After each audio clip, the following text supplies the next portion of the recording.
시편 106편 7절 8절 제가 읽겠습니다. 우리 열조가 애굽에서 주의 기사를 깨닫지 못하며 주의 많은 인자를 기억지 아니하고 바다 곧 홍해에서 거역하였나이다. 그러나 여호와께서 자기 이름을 위하여 저희를 구원하셨으니 그 큰 권능을 알게 하려 하심이로다. 아멘. 기도하고 하나님 말씀 드리겠습니다. 오 거룩하시고 자비로우신 하나님 아버지, 이 복된 주일 하나님께 예배로 영광 돌리며 거룩하게 지키게 하시니 감사합니다. 성령께서 우리 가운데 임재하여 주셔서 하나님의 생명의 진리의 말씀을 우리의 영혼의 양식으로, 우리의 영혼의 그러로 허락하여 주셔서 우리가 이 말씀 안에서 하나님의 영광을 배우게 하시고 하나님의 은혜를 충만하게 누리는 시간 되어질 수 있도록 도와주옵시며, 우리가 나아갈 바를 밝히 알고 오직 하나님이 기뻐하시는 삶을 살아가기 부족함이 없도록 주님 도우시며 역사하여 주옵소서. 하나님의 말씀을 조명하여 주시고 그 조명 안에서 우리가 하나님의 말씀을 깨닫게 하여 주시고, 부족하고 약한 하나님 말씀을 전하올 때에 사람의 말이 아니라 하나님의 말씀으로 하나 우리 가운데 적용되어지고 하나님 임하게 하여 주시기를 간절히 소원합니다. 하나님, 이 시간에도 성령께서 우리 가운데 운행하시고 역사하시고 듣게 하시고 믿게 하시고 확신케 하시는 놀라운 일들을 이루심을 찬송하오며 살아계시고 역사하시는 우리 주 예수 그리스도의 이름으로 기도 올려드리옵나이다. 아멘. 시편 106편은 시편이 총 5권으로 편성되어 있는데 그 중에 4권 마지막 부분임을 우리가 알 수 있습니다. 시편 106편은 특별히 하나님에게 감사하고 찬송하는 시편이다 라고 일컬어집니다. 시인은 하나님 앞에 1절에서 이렇게 시작하고 있지요. 할렐루야, 무슨 말입니까? 할렐루, 찬송하라. 야 여호와, 여호와를 찬송하라 라고 그렇게 시작하고 있습니다. 그리고 여호와께 감사하라 라고 말하십니다. 하나님을 찬송하고 감사할 것들로 시작하는 시편입니다. 왜 그렇게 감사하고 찬송해야 됩니까? 하나님이 선하시고 그 인자하심이 영원하기 때문에 그렇다. 즉 이스라엘 백성들을 향한 하나님의 선하심, 그리고 하나님의 백성들을 향한 하나님의 인자하심이 영원토록 계속되기에 우리는 하나님께 감사와 찬송의 삶을 살아야 하므로 이 시가 시작되고 있음을 보게 되어집니다. 그리고 마지막 구절로 가보면 48절에서 여호와 이스라엘 하나님을 영원부터 영원까지 찬양할지어다. 모든 백성들아 아멘 할지어다. 할렐루야. 할렐루야로 시작해서 할렐루야로 끝나는 아주 대표적인 시 가운데 하나입니다.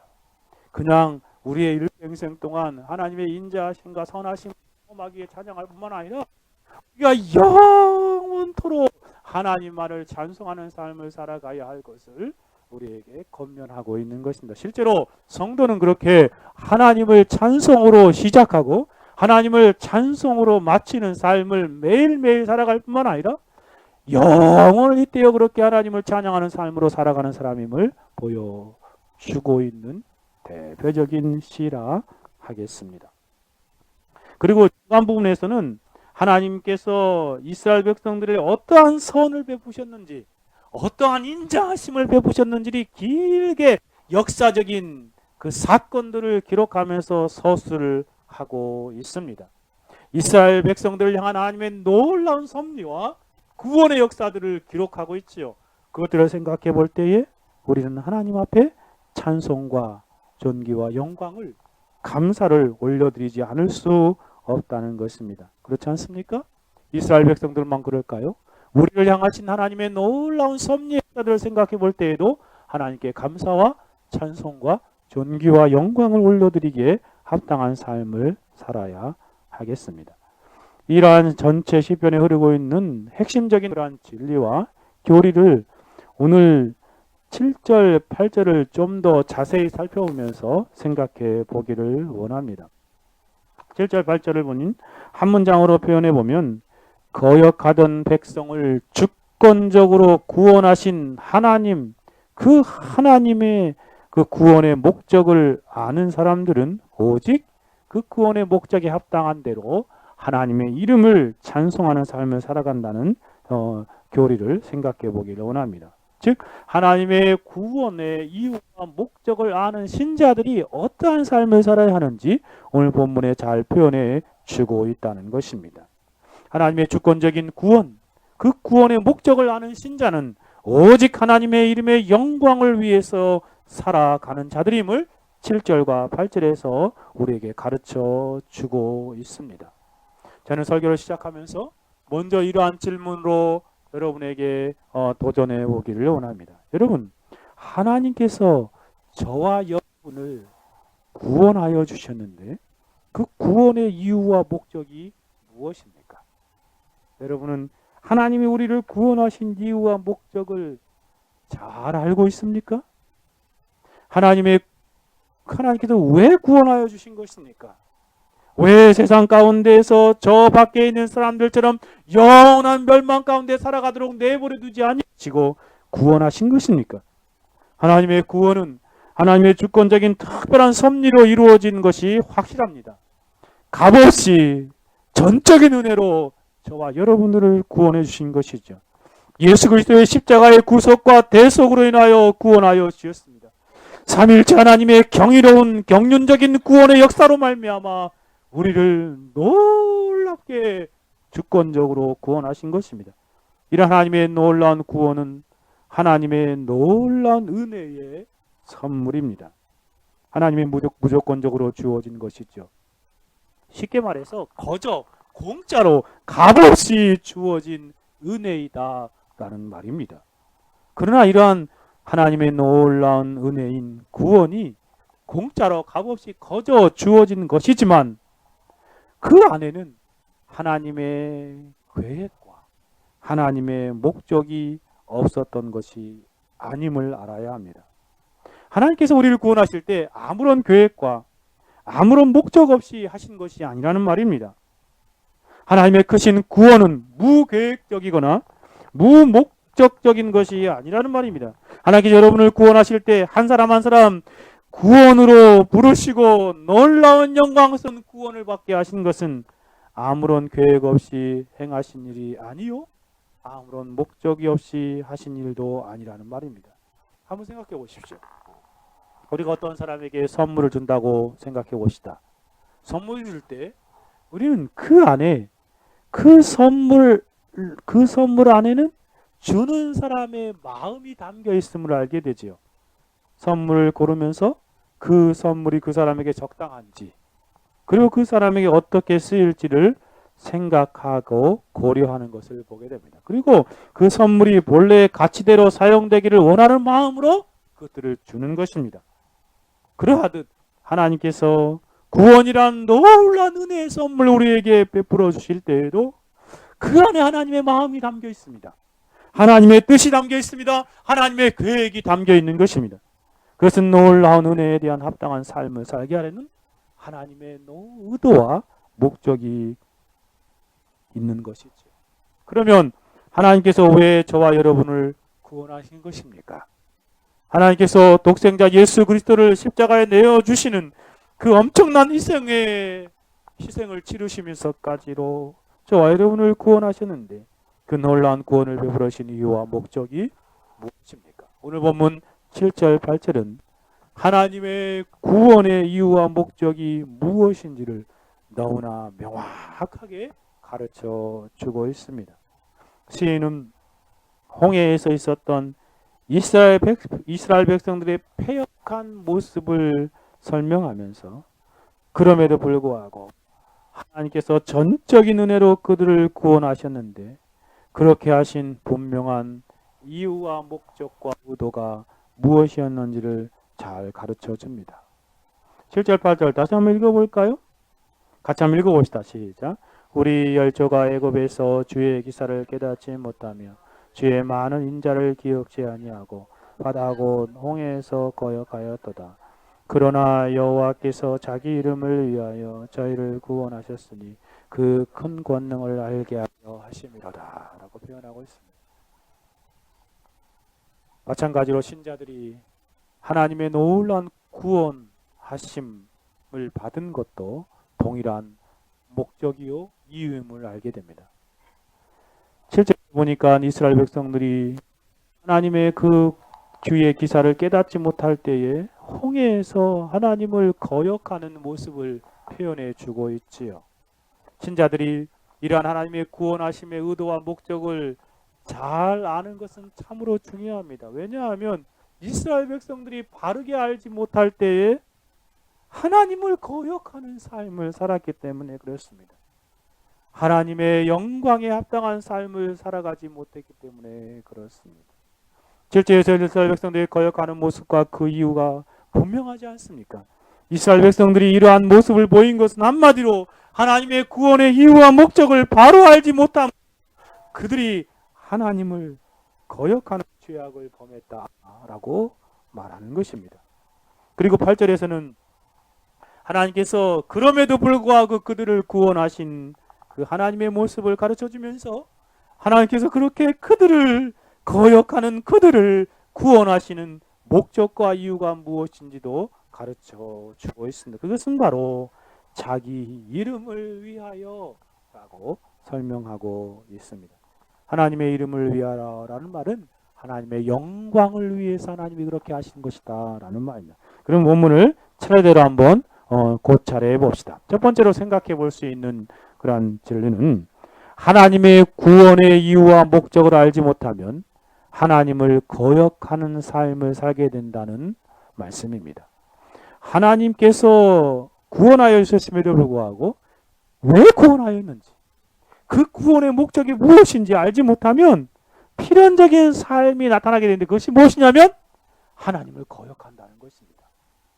하나님을 원망하고 하나님께 불평하고 더 나아가서 하나님의 인도하심을 거역하는 모습으로 나타나기에 하나님의 구원하시는 이유와 목적을 하는 것은 너무나 중요하다 하겠습니다. 시인은 말하죠.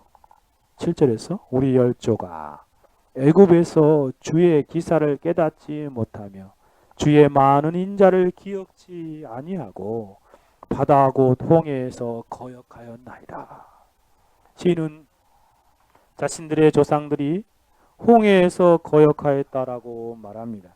참으로 이상한 것은 여러분, 출애굽 때 나타난 하나님의 놀라운 구원을 생각해 보십시오. 노예 생활을 하고 있을 때 비참한 부르짖음 가운데 있는 이스라엘 백성들을 하나님께서 놀라운 은혜 가운데 출애굽하는 민족적인 구원을 경험하게 하시지 않았습니까? 그러한 이스라엘 백성들에게도 불구하고 며칠도 되지 아니하여서 홍해 앞에서 거역한 모습을 보이고 있는 모습이 오늘 본문에 생생하게 등장하고 있습니다.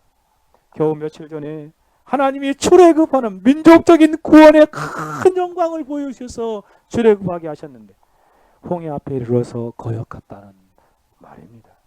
이스라엘 백성들은 홍해에 도착하기 전 유월절을 통하여 놀라운 구원의 역사를 경험했지 않습니까?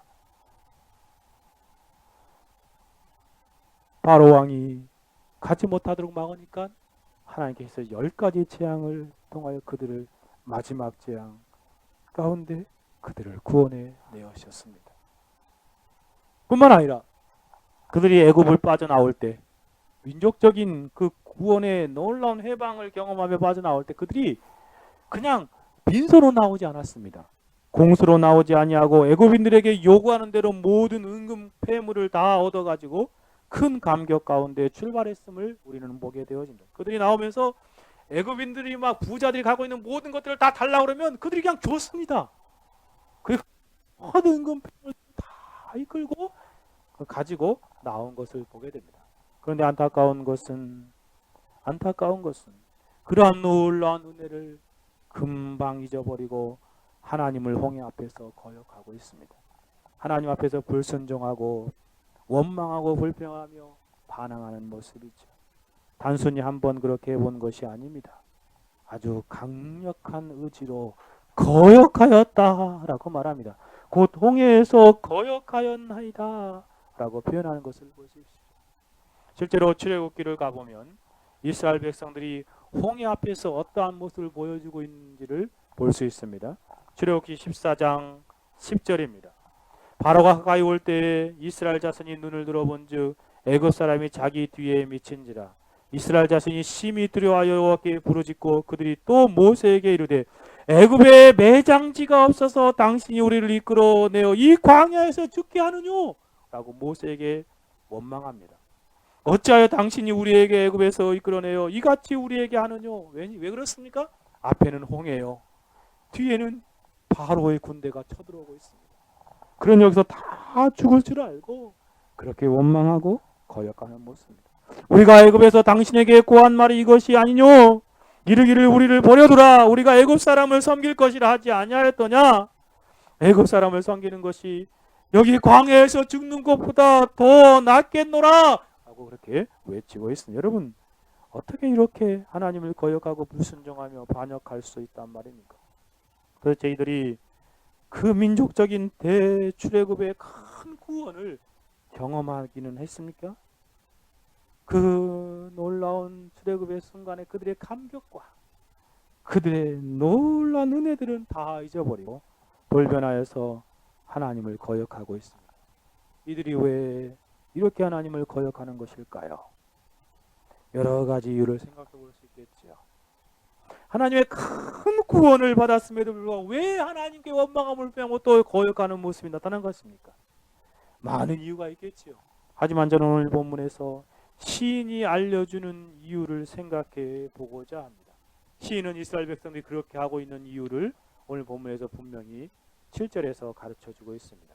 우리 열조가 애굽에서 주의 기사를 깨닫지 못하며 주의 많은 인자를 기억지 아니하고 바다 곧 홍해에서 거역하였나이다. 우리는 여기서 그들이 홍해에서 하나님을 거역한 이유를 세 가지를 생각할 수 있습니다. 먼저 표면적인 이유인데요. 왜 하나님을 거역했냐면 눈앞에 펼쳐진 환경 때문에 그렇습니다. 눈앞에 펼쳐진 환경 때문에 그들이 표면적인 으로 하나님을 거역하는 모습을 보게 되죠. 본문의 배경은 이스라엘 백성이 출애굽하여 얼마 되지 않은 가운데 바로의 군대가 뒤따라오는 모습을 보고 펼쳐지고 있습니다.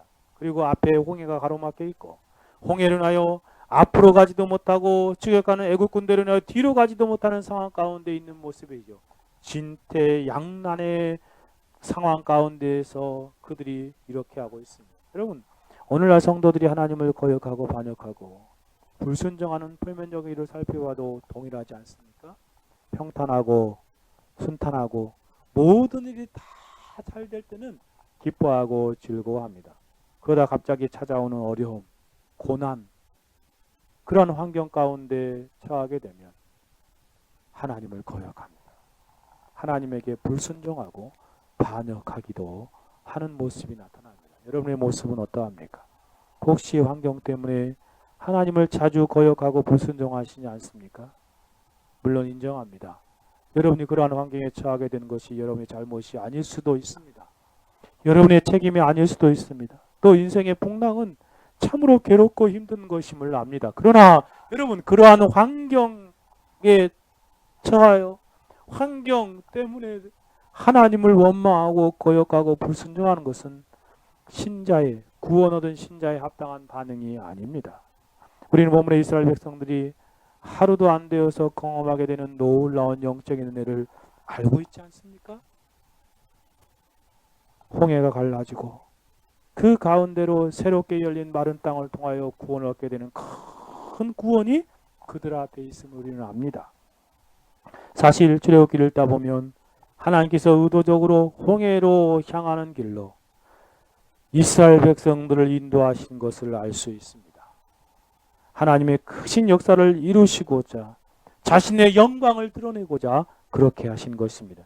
출애굽기 14장 1절에 4절에 보니 여호와께서 모세에게 일러가라사대 이스라엘 자손을 명하여 돌쳐서 바다와 믹돌 사이에 비아 히롯 앞 바알스본 맞은편 바닷가에 장막을 치게 하라. 하나님 말씀하신 것이었어요.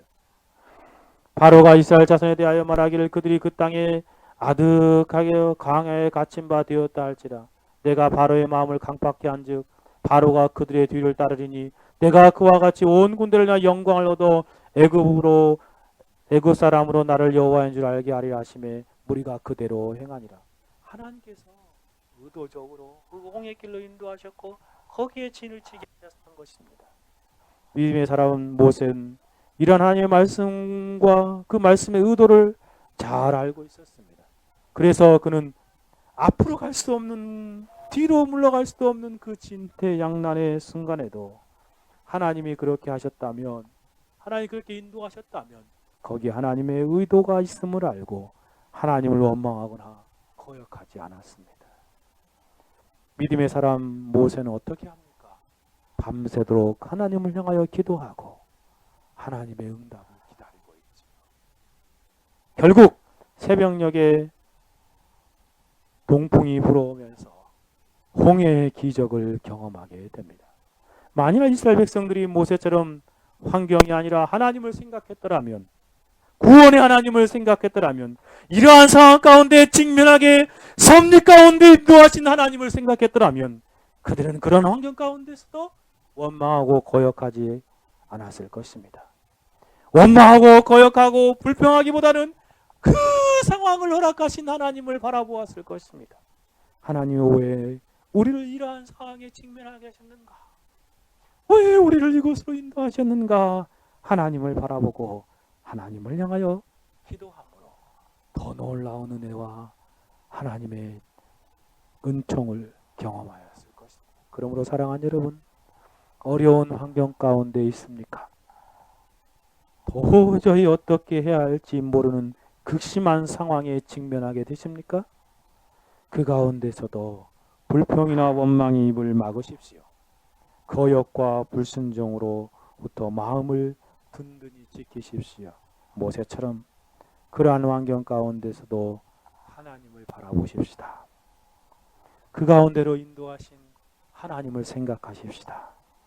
그리고 하나님의 섭리적인 인도 가운데 하나님의 의도가 계시고 하나님의 뜻이 계심을 알고 하나님의 도우심을 구하십시다. 그러면 모든 것을 압력하여 선을 이루시는 하나님의 뜻을 따라서 하나님의 새로운 크신 역사를 알게 될 것이요, 하나님의 이전보다 더 큰 은혜를 경험하게 되어질 것입니다. 그러나 안타까운 것은 모든 이스라엘 백성들은 환경만 바라보다가 하나님을 거역하고 불순종하였습니다. 여러분, 그렇게 되지 마시기 바랍니다. 거역한 첫 번째 표면적인 이유는 바로 환경 바라보았기 때문에 그렇습니다. 그런데 우리는 오늘 본문에서 이스라엘 백성들이 거역하게 된 진짜 이유가 무엇인지 알게 됩니다. 환경은요, 그 내면의 겉으로 보여지는 그런 단순한 이유이지만 더 분명한 이유가 있습니다. 단순히 어려운 환경이라면 표면적인 이유, 그 이면에 내면적인 이유가 숨겨져 있다는 말입니다. 하나님을 거역한 두 번째 이유는 구원을 위한 하나님의 역사하심을 깨닫지 못하였기 때문에 그렇습니다. 하나님의 구원하셨던 큰 구원의 손길을 바로 이해하지 못하였기 때문에 이들이 환경 앞에서 무너지고 원망하고 거역한 것입니다. 7절 상반절에 이렇게 표현하지 않습니까? 애굽에서 주의 기사를 깨닫지 못하였기 때문이다 라고 말합니다.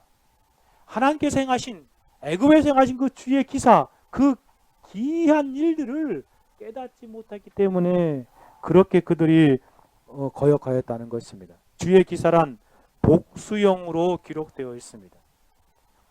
가깝게는 그들의 구원을 위해 하나님의 애굽 전역에서 보여주신 일들이지요. 애굽 전역에 나타낸 10가지 재앙을 말하는 것입니다. 피개, 이파, 악도금의 흑장이라는 것이죠. 즉 하나님께서 이스라엘 백성들을 구원해내시기 위해서 바로의 마음을 바로를 정말 치시는 그러한 장면이 10가지 재앙 가운데 나타납니다. 참 기이한 일들이었습니다. 더욱이 네 번째 재앙이었던 파리 재앙부터는 이스라엘 백성들이 사는 고센 땅은 그 재앙이 내리지 않았습니다. 이집트 사람들에게만, 애굽 사람들에게만 그 재앙이 내리기 시작했던 것이지요. 그러니 얼마나 놀랍고 기이한 일이었겠습니까? 그런데 그들은 그 주님의 기이한 일, 그 기사를 깨닫지 못하였기 때문에 이렇게 하나님을 거역하였다라고 말합니다. 이해하지 못했던 것입니다. 그래서 이 사람들은 지혜롭게 이해하지 못했기 때문에, 안목을 가지지 못했기 때문에, 하나님의 기이한 일들을 깊이 숙고하고 생각하지 못했기 때문에 이렇게 거역하였다라고 시인은 기록하고 있습니다. 이들이 이렇게 출애굽한 이후에 곧바로 거역하게 된 것도 하나님의 구원의 역사를 이해하지 못하고 생각하지 못했기 때문에 그렇습니다. 자신들을 구원하신 하나님이 얼마나 놀라운 능력을 가지고 계신 분이시며, 실제로 하나님께서 전능하신 능력을 행하심으로 자신들을 그 사망과 노예 가운데서 구원하셨다는 그 놀라운 것들을 바로 이해하지 못했기 때문에 이렇게 쉽게 거역한 것입니다. 마찬가지로 오늘날도 성도들이 하나님에게 불순종하고 거역하고 반항한 이유가 무엇입니까? 동일하지 않습니까? 단순히 환경 때문만은 아닙니다. 자신을 구원하신 하나님의 놀라운 구원의 역사, 전능하신 능력의 역사, 그 하나님의 놀라운 구원을 깨닫지 못하고 깊이 생각하지 못했기 때문에 그렇습니다. 사랑하는 여러분, 저와 여러분을 구원을 위하여 하나님의 행하신 기이한 일들을 생각해 보십시오. 성부 하나님께서 계획하시고 성자 하나님께서, 성자 예수 그리스도께서 친히 성신하셔서 성취하시지 않았습니까? 성령 하나님께서 그 이루신 구원을 우리에게 적용하여서 그 놀라운 구원을 우리에게 받게 하시고 누리게 하셨습니다. 강한 세력인 바라와 같은 사단의 손 아래서 벗어날 수 없었던 우리들을 전능하신 하나님의 강한 능력의 손으로 구하여 주셨습니다. 하나님의 능력의 손이 고센 땅과 같은 신자들의 처소를 재앙에서 구별하여 보호하셨던 것입니다. 또한 어린 양의 피를 물설추에 바름으로 애굽의 전 지역에 깃들어 있는 죽음의 그림자를 피할 수 있게 하셨습니다. 마찬가지로 그리스도 예수께서 이 세상에 오셔서 사단의 강한 능력을 제어하셨습니다.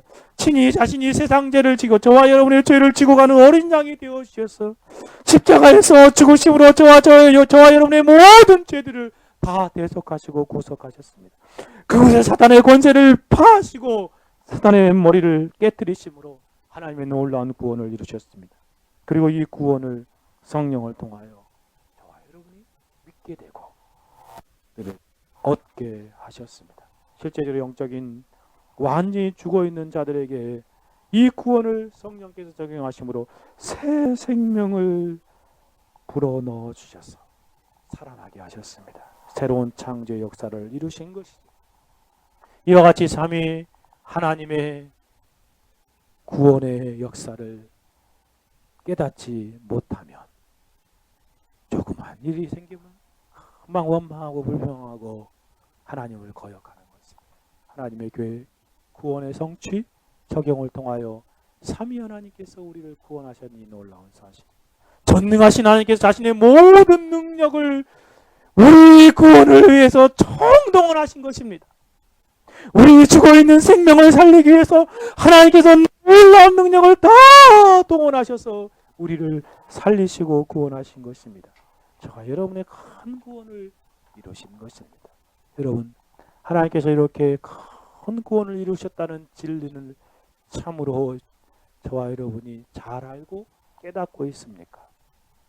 이러한 큰 구원과 비교할 때에 저와 여러분이 생활 가운데서, 삶 가운데서 직면하게 되는 그러한 문제들은 얼마나 적은 일입니까? 생명을 살리는 큰 구원의 일을 하나님이 하셨습니다. 우리에게 문제가 닥치는 상황들은 얼마나 적은 일입니까? 하나님께서 큰 구원을 이루셨다면 저와 여러분의 닥치는 환경의 작은 문제들 해결하실 수 없단 말입니까? 큰 구원과 비교할 수 없는 작은 문제, 쉬운 상황 때문에 하얀 하나님을 거역하는 어리석은 사람들이 되지 말아야 하겠습니다. 사랑하는 여러분, 여러분 어떠합니까? 여러분은 하나님의 놀라운 큰 구원의 역사를 이해하셨습니까? 잘 알고 계십니까? 분명하게 인식하고 계십니까? 그러다면 어떠한 상황 가운데 처한다고 해도 여러분은 하나님을 거역하는 일이 없어야 할 것입니다. 왜냐하면 저와 여러분을 위하여 하나님이 그렇게 놀라운 일, 큰 구원을 이루셨는데 우리에게 찾아오는 작은 문제들, 어려운 문제들쯤이야 그 큰 구원을 이루신 능력의 하나님이 하시고자 하시면 얼마나 쉽게 해결할 수 있겠습니까? 사도 바울이 말한 바가 바로 그것이지 않습니까? 로마서 8장 32절에 자기 아들을 아끼지 아니하시고 우리 모든 사람을 위하여 내어주신 이가 어찌 그 아들과 함께 모든 것을 우리에게 은사로 주시지 아니하시겠느냐. 그렇습니다. 예수 그리스도를 우리를 위해서 내어주신 큰 구원의 역사를 이루신 하나님께서 우리에게 필요한 모든 것들 하나님이 어찌 그 작은 은혜의 선물들을 주시지 않겠느냐라고 묻는 것입니다. 큰 것을 주신 분이 왜 작은 것을 아끼시겠습니까? 그러니 환경이 어려움 가운데 처할 때 큰 것을 주신 그 하나님을 다시 한번 생각하십시오. 그 하나님을 다시 한번 기억하십시오. 그리고 전능하신 삼위일체 하나님 앞에 저와 여러분을 향하여 시작하신 구원의 역사이시기에 그분이 그 구원을 결코 포기하지 않으시고 끝까지 온전하게 이루실 것들을 바라보십시오. 빌립보서 1장 6절에 너희 속에 착한 일을 시작하신 이가 그리스도 예수의 날까지 이루실 줄을 우리가 확신하노라. 당장 눈앞에 펼쳐진 일이 커 보여도 그 문제를 하나님의 시각으로 보면 그것이 도리어 하나님을 의지할 수 있는 기회입니다. 하나님께 부르짖어 간구하여 새로운 놀라운 은혜를 더 누릴 수 있는 기회입니다.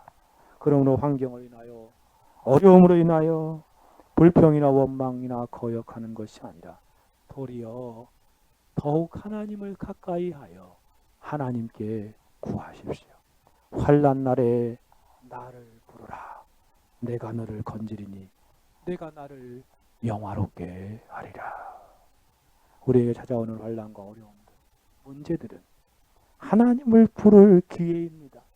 하나님을 부르고 하나님을 더 가까이 가면 그 일 때문에 도저히 해결할 수 없는 그 일 때문에 하나님께서 더 영광을 받으시는 것입니다.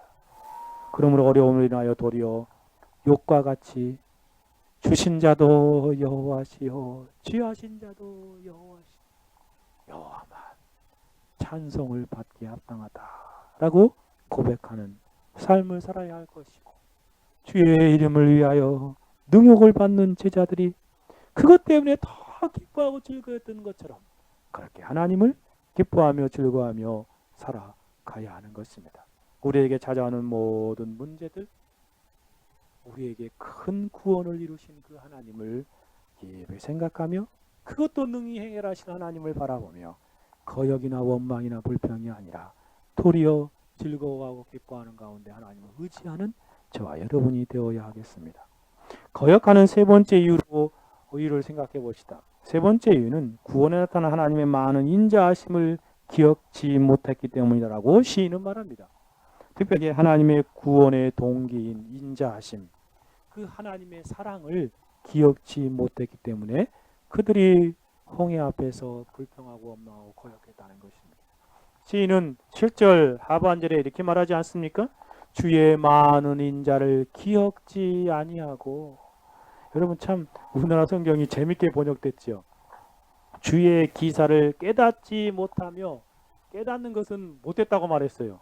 근데 주의 많은 인자를 기억지 아니하고 라고 그렇게 표현하고 있습니다. 번역을 참 재밌게 하고 있습니다. 즉 하나님께서 이스라엘 백성을 구원하기 위해 그렇게 놀라운 기사를 행하신 것은 그들을 향한 하나님의 인자하심이었는데 마치 본문은요 하나님의 인자하심을 의도적으로 잊어버린 것처럼 표현하고 있어요. 그렇죠? 하나님의 인자하심을 의도적으로 기억지 아니하였다라고 말합니다. 그런데 이스라엘 백성은 그러한 하나님의 인자하심, 다르게 말하면 하나님의 사랑에 대하여 기억지 아니하였기에 거역하고 반항했다라고 말합니다. 시인이 표현한 이 기억지 아니하고라는 표현은요, 기억하지 아니한다라는 말입니다. 다르게 표현하면요, 회상하지 않았다, 뒤돌아보아서 생각하지 않았다라는 말입니다. 사실 기억한다는 것은 성도에게 너무나 중요한 삶입니다. 특별히 구원에 대하여 생각해 볼 때 기억이라는 것을 통하여 구원의 특권을 얻게 되지요. 2000년 전에 그리스도께서 주신 그 놀라운 구속의 사건을 기억할 때 구원하는 것입니다. 또한 구원을 얻은 이후에 구원의 은혜가 우리에게 매일매일 적용되는 통로도 바로 기억입니다. 그래서 구원을 풍성하게 누리게 되는 것은 기억 때문이다라고 말할 정도입니다. 기억을 자주 하고 많이 하는 사람은 큰 구원의 감격 가운데 살아가고 은혜를 누립니다. 구원의 큰 확신을 얻게 되는 것도 기억입니다. 물론 약간의 예외는 있지만 기억하는 것이 없으면 구원은 불가능하다고 해도 가능할 정도입니다. 또한 기억하기를 그치면 구원의 모든 복락과 은혜들을 누릴 수 없게 되는 것입니다. 그런데 이스라엘 백성들은 의도적으로 기억하지 아니하였다. 그래서 당연하게 하나님을 반역하고 불평하고 거역하고 불순종하게 되어진 것이다라고 시인은 말합니다. 또한 시인은 이스라엘 백성들이 기억하지 아니하는데 특별히 뭘 기억하지 않았다고 말합니까? 주의 많은 인자다라고 말합니다. 주의 많은 인자들을 기억하지 않았기 때문에 그렇게 했다는 것이, 사실 하나님께서 구원을 이루시는 유일한 동기를 살펴보면 그것은 하나님의 인자하심 때문에 그렇죠. 특별히 시인은 단순히 주의 인자들이라고 하지 아니하고 주의 많은 인자들이라고 말합니다. 하나님의 많은 인자들, 즉 하나님의 많은 사랑들이요. 이것은 특별히 구원에 나타난 하나님의 풍성한 사랑, 충만한 사랑을 말하는 것입니다. 모든 피조물을 향한 하나님의 일반적인 사랑이 아니라 구원 얻을 백성들을 향한 하나님의 특별한 풍성한 사랑을 말하는 것입니다. 시인은 이스라엘 백성들이 본문에서 이렇게 기억하는 것은 바로 구원에 나타난 하나님의 풍성한 사랑을 거역한 것은 본문에서 이스라엘 백성들이 이렇게 거역한 거고 불평한 것은 바로 구원에 나타난 하나님의 풍성하고 충만한 사랑을 기억하지 아니하였기 때문이라고 진단하고 있습니다. 이것은 오늘날 우리의 모습과 어쩌면 그렇게 동일합니까? 오늘날 성도들이 하나님을 쉽게 거역하고 쉽게 불순종하고 쉽게 반역하는 이유가 바로 이것이지 않습니까? 하나님께서 베푸신 그 놀라운 큰 사랑을 기억지 않기 때문에 그렇습니다. 십자가의 구원에 나타난 하나님의 놀랍고 큰 사랑을 기억하지 않음 때문입니다. 십자가의 사랑을 기억하고 그 사랑에 늘 감격하며 살면 하나님을 어찌 거역하겠습니까? 하나님께 어찌 원망하겠습니까? 하나님을 어찌 불평하겠습니까? 조금 부족하고 없는 것들 때문에, 환경의 어려움들 때문에 어찌 하나님을 반역할 수 있겠습니까? 사랑하는 여러분, 사랑하는 사람을 어떻게 욕할 수 있겠습니까? 사랑이 크면 클수록 그 사랑에 더욱 감격하게 되지 않을까요? 하나님 우리를 향한 그 많은 사랑을 베풀어 주셨고 그 사랑을 받아 내가 지금 이 상황 가운데 존재하고 있다는 사실을 알면 어찌 그 사람을 원망할 수 있단 말입니까? 그 사랑에 감복되어서 거역과 배반하고자 하는 마음이 들지 않는 것입니다. 들다가도 사라져 버리는 것입니다. 심지어 많은 사랑이 그 사람의 모든 허물을, 죄를 다 덮어 버린다라고까지 말합니다. 여러분, 사람의 사랑도 그러하건대 하물며 하나님의 사랑이겠습니까? 하나님의 사랑은 더욱더 뛰어나고 탁월하고 승합니다. 성경은 하나님께서 사랑 자체다. 하나님은 사랑이시니라. 무슨 말입니까? 하나님은 사랑 덩어리이시다 라고 말합니다. 그래서 하나님의 사랑은 모든 하나님의 속성과 능력만큼 완전합니다. 하나님의 모든 속성과 성품이 하나님의 사랑의 그 능력과 그 사랑에 의지하여서 우리 가운데 발현되고 나타나는 것입니다. 사도 바울은 이렇게 그래서 신자가 그 사랑을 늘 기억하고 그 사랑의 감격 가운데 살아가게 되면 어떠한 상황 가운데 처해도 반역과 불순종, 거역의 삶 살아가지 않는 것입니다. 그래서 사도 바울은 우리에게 이렇게 권면합니다. 디모데후서 2장 8절에 나의 복음과 같이 다윗의 씨로 죽은 자 가운데서 다시 살으신 예수 그리스도를 기억하라. 다윗의 씨로 우리를 위해 대신 십자가에 죽으신 그 그리스도 그것을 기억하고 또 우리를 위해서 부활하신 그 예수 그리스도를 기억하라 라고 말합니다. 저와 여러분이 그리스도의 십자가에 나타난 그 사랑, 그리스도에 나타난 깊은 사랑, 그 사랑을 기억하며 살아갈 때에 그 사랑의 감격으로 살다 보면 불평과 원망과 거역과 반역이 아니라 도리어 그 영원하시고 놀라우신 하나님의 사랑을 찬송하며 감사의 감격으로 살아가는 것입니다. 찬송가 410장의 권면처럼 그 크신 하나님의 사랑 말로 다 형용 못하네. 저 높고 높은 별을 넘어 이 낮고 낮은 땅에 죄범한 영혼 구하려 그 아들 보내사 화목제로 삼으시고 죄 용서하신 하나님 크신 사랑 측량 다 못하며 영원히 변치 않는 사랑 성도여 찬양하세 하고 찬송하는 것입니다. 사랑하는 여러분 하나님에게 어떠한 모습입니까? 조그마한 환경 때문에 쉽게 거역하고 반영하는 모습은 아닙니까? 조그마한 어려움 때문에 하나님 앞에 불평하고 원망하는 모습은 아닙니까? 주님의 구원의 역사를 다시 한번 생각하십시오. 큰 구원을 다시 한번 깨달으시기 바랍니다. 그리고 그 구원에 나타난 하나님의 특별한 사랑, 그 큰 사랑을 다시 한번 의도적으로 기억하십시오. 그러면 여러분에게 있는 모든 문제들이 사랑의 감격 안에서 도리어 하나님을 찬송하고 하나님께 영광 돌리는 모습으로 나타나질 것입니다. 바라기는 작은 어려움과 작은 문제들 때문에 하나님을 거역하고 하나님께 불평하는 어리석은 삶이 아니라 십자가의 사랑의 감격으로 다시 한번 하나님을 찬양하는 저와 여러분의 삶이 되어야 하겠습니다. 두 번째로 나아가 봅시다. 첫 번째 부분은 이 사람들이 거역한 이유가 무엇인지를 생각해 보았죠. 그것은 바로 하나님의 구원을 깨닫지 못하고 하나님의 많은 사랑, 인자하심을 기억지 않았기 때문이다 말씀드렸습니다. 자, 그러면 구원의 특징을 생각해 봅시다.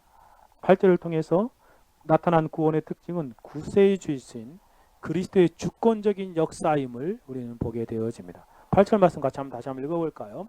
같이 읽어봅시다. 시작. 그러나 여호와께서 자기 이름을 위하여 저희를 구원하셨으니 그 큰 권능을 알게 하려 하심이로다 라고 표현하고 있습니다. 먼저 생각하게 되는 것은 하나님의 구원이 어떠한 것인지 보여주고 있죠. 하나님의 구원은 인간의 상황과 무관하게 나타난다는 말입니다. 오늘 본문이 이렇게 표현하죠. 이렇게 시작합니다. 그러나 영어 표현에는 그럼에도 불구하고 네버들레스라는 표현을 썼습니다. 즉 7절의 상황에도 불구하고 하나님이 어떻게 하셨습니까? 그럼에도 불구하고 하나님께서 다시금 구원하셨다라고 말합니다. 이스라엘 백성들은 거역하는 모습입니다. 그럼에도 불구하고 하나님은 그들을 구원하셨습니다. 즉 사람의 상황과 무관하게 하나님이 구원하셨다는 것입니다. 그들이 구원받기 합당한 상태가 아닌데도 불구하고 구원하셨다는 것을 보게 됩니다. 그들은 어리석은 사람들이었기에 은혜를 모르는 사람이고 거역하고 불평하고 원망하는 백성들이었습니다. 이러한 상황에도 불구하고 하나님은 그들을 향한 구원의 손길을 쳐버리지 않으셨습니다. 저와 여러분의 구원을 생각해 보아도 동일하지 않습니까? 동일한 상황 가운데 구원받지 않았습니다.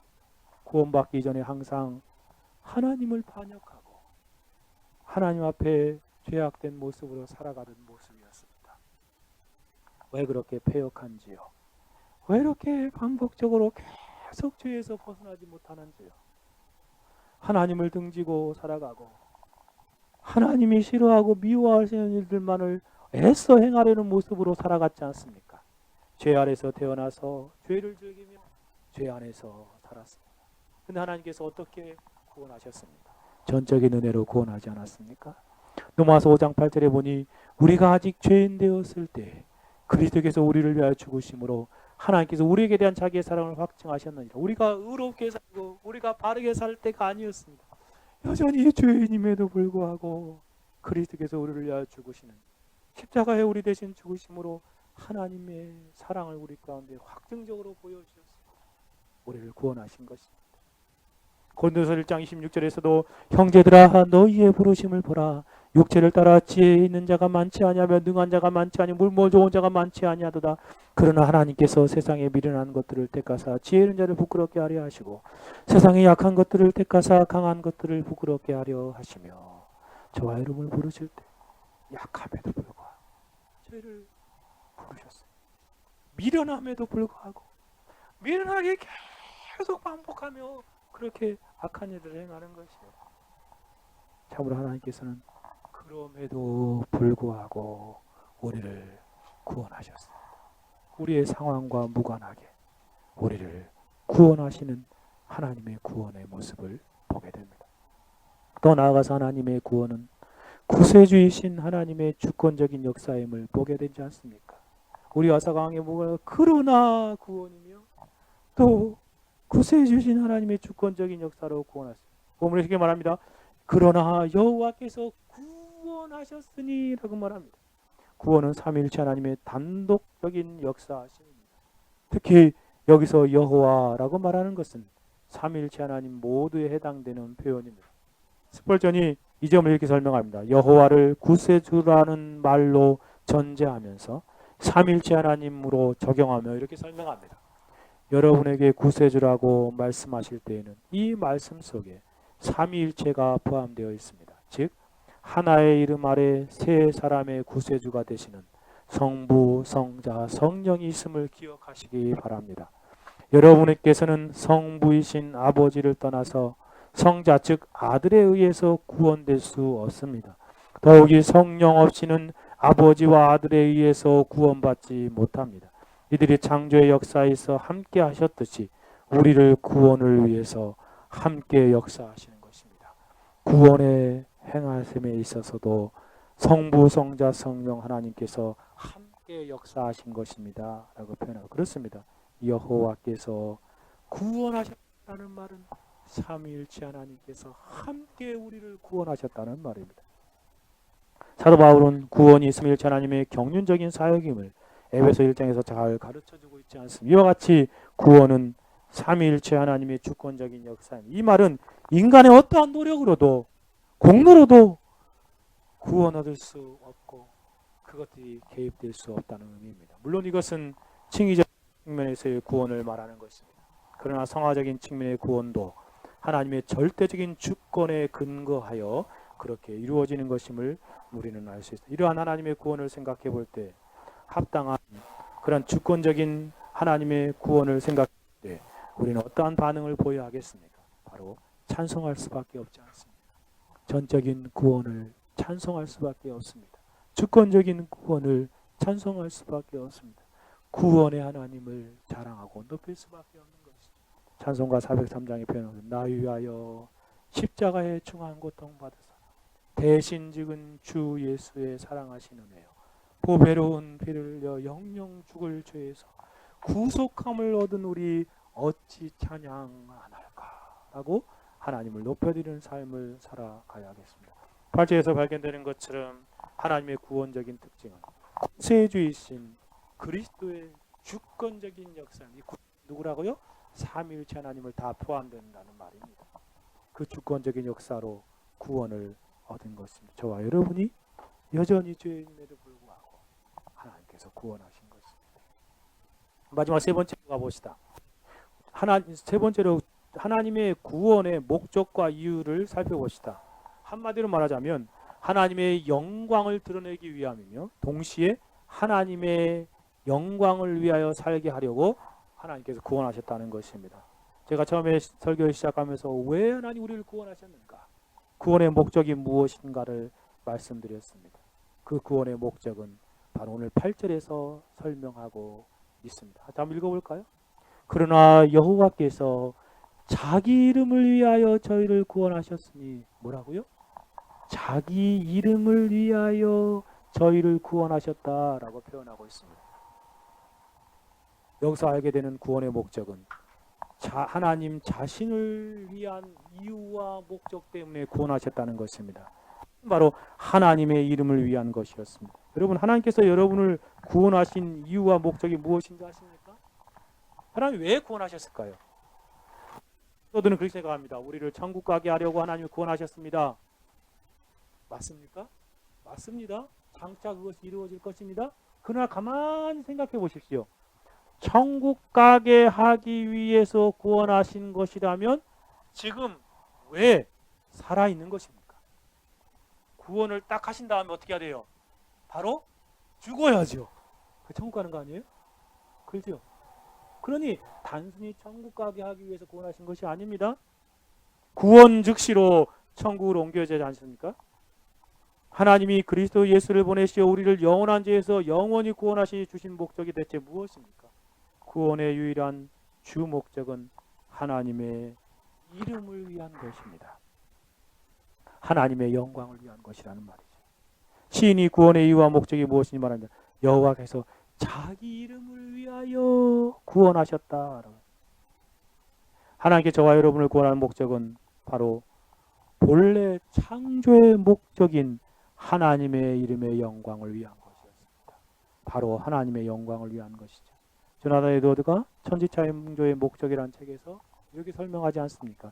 하나님의 영광이 대섭리사역, 즉 예수 그리스도의 구속의 최종 목적입니다. 최고의 목적입니다. 하나님의 영광을 드리는 것이 우리를 구원하는 가장 큰 목적이라는 말이에요. 스펄전도 이렇게 표현합니다. 정직하기에, 재능이 많기에 구원하는 것이 아닙니다. 하나님의 이름을 위해서 구원한 것입니다.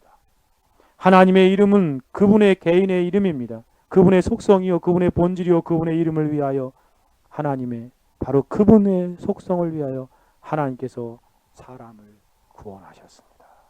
참으로 그렇습니다. 저와 여러분을 구원하신 목적은 하나님을 위해서 구원하신 것입니다.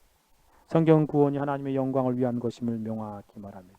이사야 48장 9절에 보니 내 이름을 위하여 내가 노하기를 더디할 것이요 내 영예를 위하여 내가 참고 너를 멸절하지 아니하리라. 보라, 내가 너를 연단하여서 내가 은처럼하지 아니하였고 너를 고난의 풀매에 택하느라. 내가 나를 위하여 이를 이룰 것이라. 어찌 내 이름을 욕되게 하려 내 영광을 다른 자에게 주지 아니하리라. 이 짧은 구절에서 하나님께서 우리에게 구원의 영광을 베풀어 주신 이유가 바로 나를 위하여 내 영예를 위하여 하고 강조하고 있습니다. 내 영광이라고까지 말하면서 말씀하십니다. 하나님께서 하나님의 영광을 위해서 우리를 구원하셨습니다. 요한복음 17장 4절에 예수님의 대제사장의 기도에서 이렇게 말하지 않습니까? 아버지여 내게 하라고 주신 일을 내가 이루어 아버지를 이 지상에 영화롭게 하사오니 아버지여 창세전 내가 아버지와 함께 하였던 영화로 지금도 아버지와 함께 나를 영화롭게 하옵소서라고. 예수님께서 이 땅에 사람의 몸을 입고 오신 성육신하신 이유와 목적도 바로 하나님의 영광을 위한 것입니다. 예수님께 십자가의 고난을 당하신 것도 하나님의 영광을 위한 것입니다. 예수님께 십자가로 죽으신 것도 하나님의 영광을 위한 것이었습니다. 만일에 예수님이 이 모든 일에 하나님의 영광이 되지 않는다면 결코 하나도 행하시지 않으셨을 것입니다. 자신의 구원 사역이, 자신이 십자가의 죽음으로 영혼들을 구원하니 놀라운 구원 사역이 하나님께 영광이 되기에 죽기까지 복종하시고 순종하심으로 행하신 것입니다. 진실로 그렇습니다. 저와 여러분을 하나님께서 구원하신 이유와 목적은 다른 데 있지 아니하고 하나님의 이름의 영광을 위한 것이었습니다. 하나님의 이름을 드러내기 위해서, 하나님의 이름의 영광을 나타내기 위해서 그렇게 하신 것입니다. 사랑하는 성도들이요, 저와 여러분이 이러한 구원의 목적을 안다면 어떠한 삶을 살아야 마땅하겠습니까? 하나님께서 자신의 영광을 위해서 우리를 구원하셨습니다. 자신의 영광을 위해서 우리의 십자가에서 우리 죄를 대신 지시고 우리 대신 지옥 형벌을 다 받으셨습니다. 이것을 안다면 어떠한 삶을 살아야 될까요? 이것을 알았던 성도는 어떠한 삶을 살았습니까? 로마서 14장 8절에 사도 바울이 이렇게 말하지 않습니까? 자신을 비롯하여 모든 성도들 향하여 우리가 살아도 주를 위하여 살고 죽어도 주를 위하여 죽나니 그러므로 사나 죽으나 우리가 주의 것이로다. 사도 바울뿐만 아니라 모든 신자들 우리가 살아도 죽어도 주를 위하여 살고 주를 위하여 생사간에 주를 위하여 살고 죽는 삶을 산다라고 말합니다. 하나님의 구원의 목적을 안 신자의 고백입니다. 고린도서 6장 19절 20절에서도 너희 몸을 너희가 하나님께로 얻어와 너희 가운데 성령의 전율을 알지 못하느냐 너희가 너희 가운데 것인 알지 못하느냐 너희는 너희 것이 아니라 값으로 산 것이 되었으니 예수 그리스도의 핏값으로 사서 우리를 구원하셨다는 것입니다. 값으로 산 것이 되었으니 그런즉 너희 몸으로 하나님께 영광을 돌리라. 하나님 우리의 몸을 구속하시고 구원하셨다는 사실을 아는 사람들은 다시금 우리의 몸을 죄의 종로로 탄 삶으로 살지 않는다는 것입니다. 우리의 몸으로 어찌하면 하나님의 영광을 돌릴까 생각하며 하나님을 영화롭게 하고 하나님의 이름을 높이는 삶을 살아간다는 것입니다. 고린도서 10장 30절에 그런즉 너희가 먹든지 마시든지 무엇을 하든지 다 하나님의 영광을 위하여 하라. 권면함을 따라 사랑하는 구원받은 성도들이여, 여러분은 오직 하나님의 이름의 영광을 위해서 살아가고 계십니까? 그것이 구원의 목적이기에 그렇게 살아야 합니다. 또 한 가지 생각해 볼 수 있는 것은 구원에는 성도를 위한 이유와 목적도 있습니다. 그것은 무엇이냐면 먼저는 하나님의 이름을 위한 구원이었죠. 그런데 하나님께서 구원하신 것은 저와 여러분을 위한 그런 이유와 목적도 있습니다. 그것은 무엇이냐면 하나님의 큰 권능을 알게 하려 함입니다. 다시 8절로 와보십시오. 이렇게 말합니다. 그러나 여호와께 자기 이름을 위하여 저희를 구원하셨으니 하나님의 이름의 영광을 위해서 구원했다고 말하죠. 그래서 뭐라고 합니까? 그 구원을 통해서 그 큰 권능을 알게 하려 하심이로다 라고 표현하고 있습니다. 그 큰 권능을 알게 하려. 오늘 본문에 생각해보면 그 큰 권능은 무엇이죠? 바로 그 다음 구절 9절에 있는 것이었죠. 이에 홍해를 꾸짖으시고 곧 마름에 저희를 인도하여 바다를 지나 광야를 지나함 같게 하셨다. 지금 이들이 홍해 앞에 놓여있는데 하나님께서 큰 권능을 그들로 하여금 알게 하신 것. 그게 뭐였어요? 홍해를 가르신 사건입니다. 거기를 마른 땅같이 걷게 하신 것이지.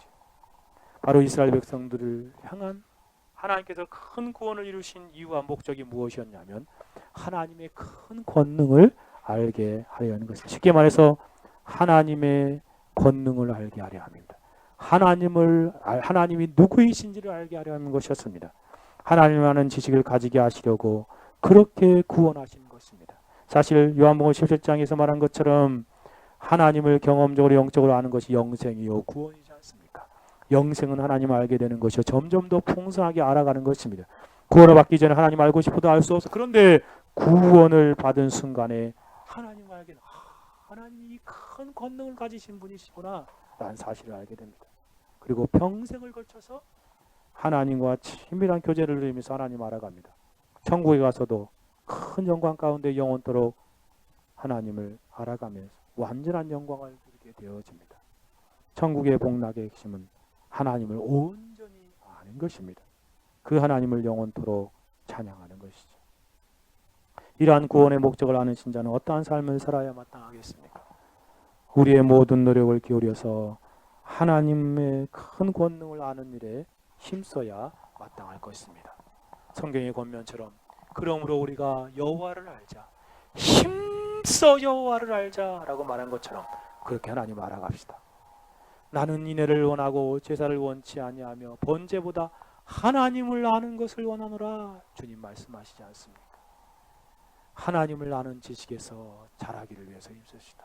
베드로서의 권면처럼 오직 우리 주 곧 구주 예수 그리스도의 은혜와 저를 아는 지식에서 자라가라 라고 권면한 것처럼 실제로 구원하는 성도는 하나님을 알게 되고 더욱더 지속적으로 하나님을 알고 싶어 합니다. 그래서 더 풍성하게 경험적으로 하나님을 아는 것이죠. 이것이 바로 구원을 얻은 성도의 삶이요, 구원을 주신 하나님의 그러한 목적과 이유에 합당한 삶의 모습입니다. 저와 여러분이 구원받은 성도입니까? 더 하나님을 알기를 위해서 힘쓰는 삶을 살아갑시다. 성도가 하나님을 아는 지게 자라갈 때 하나님 구원의 목적이 온전히 이루어지는 것입니다. 그러므로 사랑하는 성도들이여, 여러분은 하나님의 구원의 목적을 참으로 아십니까? 그러다 하면 우리 남은 인생 오직 하나님의 이름의 영광을 위해 살아갑시다. 또한 무엇보다도 하나님을 아는 일에 더 힘쓰는 삶을 살아가야 하겠습니다. 말씀을 정리하고 설교를 마치고자 합니다. 이제까지 살펴본 진리를 질문 형식으로 적용하고 여러분에게 권면하기를 원합니다. 여러분은 하나님에게 어떠한 모습입니까? 혹시 조그마한 일에도 거역하고 반항하는 모습은 아닙니까? 불평하고 원망의 입술을 토해내는 모습은 아닙니까? 그리고 지금 거역의 삶을 살고 있지는 않다고 해도 혹시 거역하고 반항의 가능성이 있지는 않습니까? 그러다면 다시금 주님의 큰 구원의 역사를 되새기며 깨달으십시오. 구원에 나타난 하나님의 크고 특별한 사랑을 다시 한번 기억하십시오. 그래서 그 순간에도 그럼에도 불구하고 하나님을 찬양합시다. 또한 여러분은 하나님의 구원의 특징을 알고 있습니까? 그래서 자신을 의지하지 않고 오직 구세주만을 의지하며 살아갑니까? 또한 하나님의 주권적인 구원을 인하여 하나님을 찬양하고 있습니까? 마지막 질문입니다. 여러분은 하나님의 구원의 목적과 이유를 분명하게 알고 계십니까? 하나님의 이름의 영광을 위한 것임을 알고 있습니까? 그래서 하나님의 영광을 위해 살아가십니까? 뿐만 아니라 하나님의 권능을 알게 하려 하심을 알고 있습니까? 그래서 하나님을 아는 지식에서 자라가려고 힘쓰는 삶을 살아갑니까? 간절히 바라기는 하나님의 구원의 목적과 이유를 바로 알고 그에 합당한 삶을 살아가는 저와 여러분이 되기를 간절히 소원합니다. 그리고 실제로 그렇게 구원의 목적대로, 구원의 이유대로 하나님의 이름의 영광을 위해 살아가고 하나님을 아는 지식에서 점점 자라가는 저와 여러분의 생애가 되기를 간절히 소원합니다. 같이 한번 기도하겠습니다.